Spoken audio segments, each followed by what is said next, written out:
उसकी हड्डियां टूटी गई थी। आप समझो कि उस पर कितने हमले हुए होंगे। और फिर उसको न्याय देने की बजाय जो लोग नामजद हुए उनको गिरफ्तार करने की बजाय अभी 6 से ज्यादा लोग जो उसकी हड्डियां टूटी गई थी। आप समझो कि उस पर कितने हमले हुए होंगे।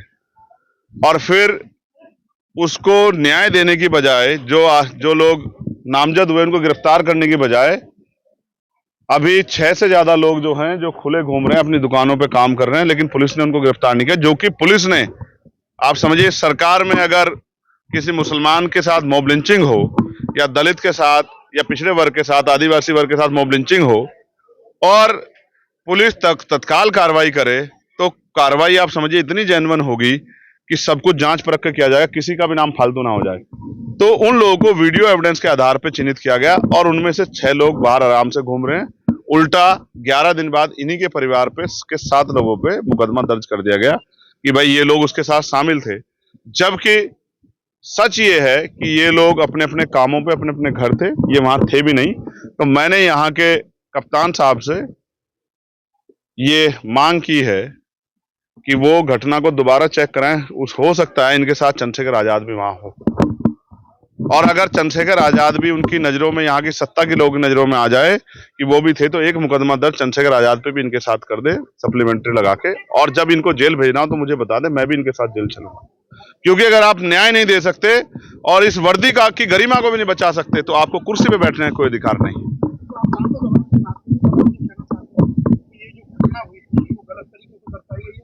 घटना तो पुलिस ने सही तरीके दर्शाई। क्या आपने एफआईआर नहीं पढ़ी कि मॉब लिंचिंग हुई है?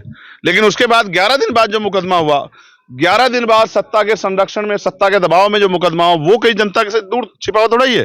वो तो सबके सामने है कि वो मुकदमा किसके दबाव में हुआ। और अगर सही घटना थी तो पुलिस ने पहले दिन, दूसरे दिन, तीसरे दिन, चौथे दिन, 5वें दिन मुकदमा क्यों नहीं दर्ज किया?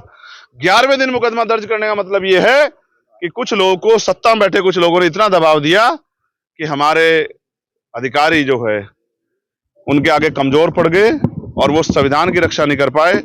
वो अपने जो उन्होंने संकल्प लिया था, प्रतिज्ञा की थी, उसकी रक्षा नहीं कर पाए। उन्होंने एक झूठा मुकदमा जो है दर्ज कर दिया। मैं उनसे मांग करूंगा कि इस झूठे मुकदमे को खारिज किया जाए, खत्म किया जाए, और जो आरोपी हैं जो अभी खुलेआम घूम रहे हैं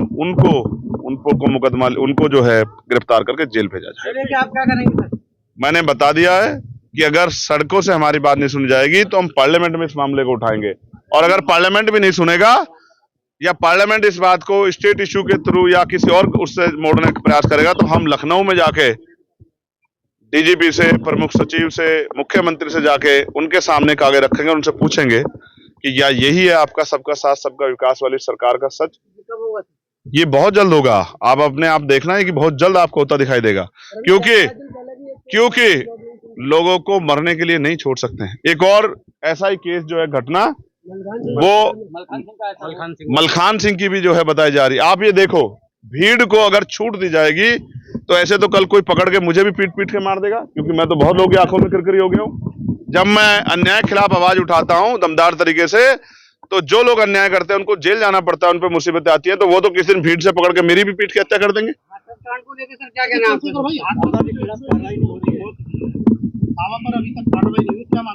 देखो, एक तरफ बाबा पे कार्रवाई नहीं हो रही है, दूसरी तरफ घर में बैठे लोगों, निर्दोष लोगों पे कार्रवाई हो रही है।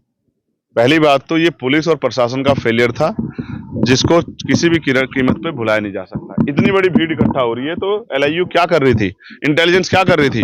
उनके पास इसकी क्यों जानकारी नहीं थी? और जानकारी थी तो उन्होंने उचित व्यवस्था क्यों नहीं की? मुझे ऐसा लगता है कि प्रशासन और पुलिस और सरकार ये जानती है कि वहां वंचित वर्ग की महिलाएं ज्यादा जाती हैं, वहां गरीब लोग ज्यादा जाते हैं, तो वो मर भी जाएंगे तो क्या फर्क पड़ेगा? अगर ये उनकी जान की वैल्यू समझते, जैसे कोई वहां वीआईपी जाता तो वहां एक वीआईपी के लिए कई हजार पुलिस फोर्स लगा के व्यवस्था कर दी जाती, तो उनकी, उस गरीबों की उसमें कोई वीआईपी नहीं था। तो गरीब अगर 100-125 मर भी गए तो सरकार को इससे क्या फर्क पड़ता है? 2-2 लाख रुपए का मुआवजा, क्या कितना पैसे का मुआवजा दिया है? मुआवजा कितने पैसे का दिया?